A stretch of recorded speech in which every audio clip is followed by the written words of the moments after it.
Okay, so this is how you do an I-cord just with normal needles. So you'll need 2 double-ended needles and your yarn. You're going to cast on 2 stitches, and then the first thing you want to do is increase. So my preferred increase is knit in the front and knit in the back of the stitch. So the first stitch you just knit the way you normally would, but don't slide the loop off yet. You're going to take your needle, you're going to go back to the front of that yarn and then go behind the back like that. Wrap it, ooh, wrap it, and then pull it through, and then slip it off, and that'll give you 2. So knit the first one normally, and then there.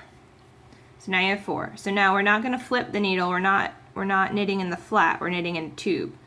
So the needle, you're going to pull stitches down the needle,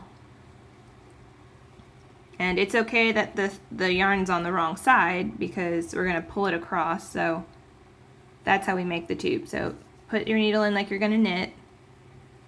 Grab.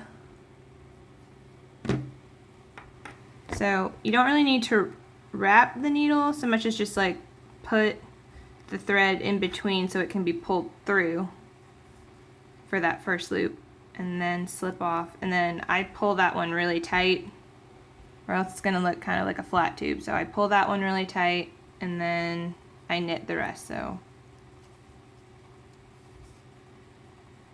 2, 3, 4, and then slide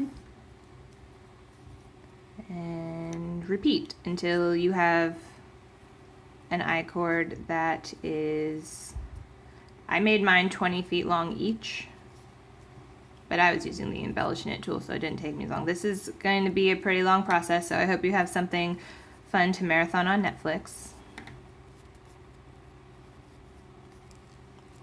And then like give it a tug, and then you can see it's making a tube. It's not, the back side's not going to be as pretty as it is with the embellish knit tool, because it's pretty much knitting it in a perfect round rather than flat to round. So, but that's okay because you're pinning it onto the hat, so it's okay that there's a wrong side. We're not going to see that side. So whichever is your preferred method. So just keep doing that until yours is really long, and then just pull the needle through the last 4 loops like I showed you in the previous tutorial, and then you have your I-cord.